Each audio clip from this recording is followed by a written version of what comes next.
Pakistan's economy faces another crippling blow as the interim government feared a shortage of oil in the coming days. According to Pakistan's Oil and Gas Regulatory Authority, oil marketing companies which import oil are running dry.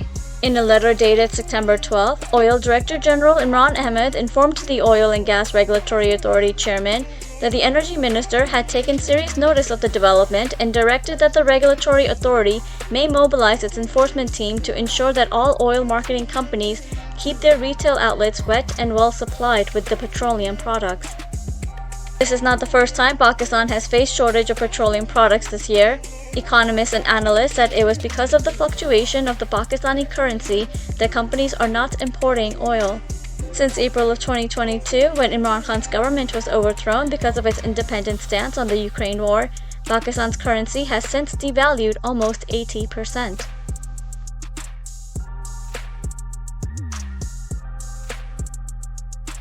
A special court on Wednesday extended former Prime Minister Imran Khan's and former Foreign Minister Shah Qureshi's judicial remand in the cipher case till September 26. In the eyes of the law, the special court is unlawful as the president never signed the amendment to the Official Secrets Act under which the special court was formed. The chairman of PTI, Imran Khan, has been under arrest since August 5th, initially in the Toshakhana case and then in the cipher case after the former case's sentence was suspended. The case on the former Prime Minister Imran Khan is being heard inside a talk jail, which is illegal. Vice Chairman of PTI Shah Qureshi, when presented in court today, said he is innocent. "I'm not guilty. I'm a political prisoner. With courage and bravery, we will tolerate everything."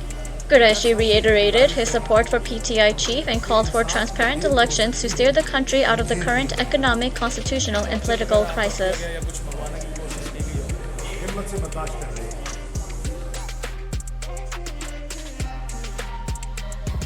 British High Commissioner Jane Marriott meets the election chief.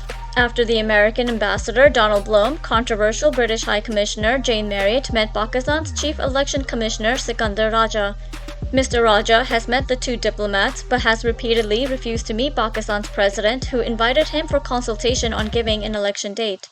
In her tweet on social media platform X, Jane Marriott said she met the Chief Election Commissioner and called for free, credible, transparent, and inclusive elections in line with the law. However, the British High Commissioner has not condemned nor expressed reservations on the unprecedented political victimization and pre-poll rigging against Imran Khan and his party, the PTI. The British High Commissioner and American ambassador have met all political parties as well, besides Imran Khan's Pakistan Tehreek-e-Insaf. PTI has continuously called for non-interference in Pakistan's internal politics. Pakistan's president has proposed an election date today, which is bizarre as the constitution clearly calls on him to give an exact date. The president, in a letter to the Chief Election Commissioner, has proposed November 6 as the date for general elections. Senior lawyer Abuzar Salman Niazi criticized the president and said his move was a violation of the constitution.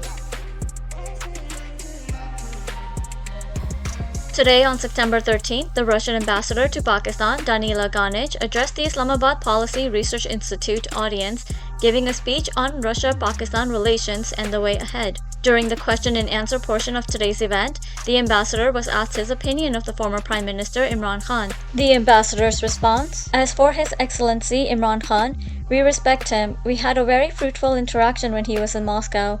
As for internal affairs of Pakistan, we don't interfere, so it's your internal affairs, and we may have some personal likings or dislikings, but I will keep it to myself because I am a foreigner here. I am your guest, and I don't have any right to comment on who's right and who's not. But Imran Khan is a legend. He is, I suppose, 1992 cricket champion, captain of the national team, so he's a legendary person here and abroad. And he, in my view, is a very honest person and very courageous, and we liked that we had this chance of interacting with him and his ministers. So this would be my response."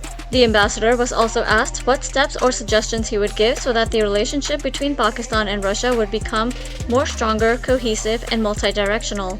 In Ambassador Danila Ganich's response, he stated, "As for Russia-India, Russia-Pakistani relations, I have mentioned, sir, that we are learning to do that.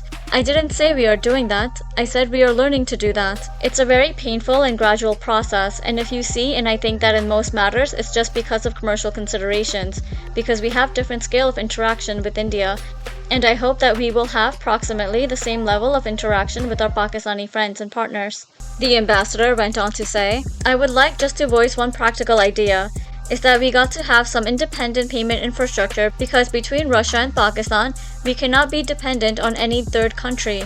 But this is a task for our financial authorities, of course, and I have always been telling this, that we need to build a separate and independent payment infrastructure that could allow us to trade. For example, when I retire from the diplomatic service, I would like maybe to import your mangoes to Moscow. How shall I pay for this? It's impossible. So we should not be dependent on anybody, on Uncle Sam or whoever. That would be my response, sir.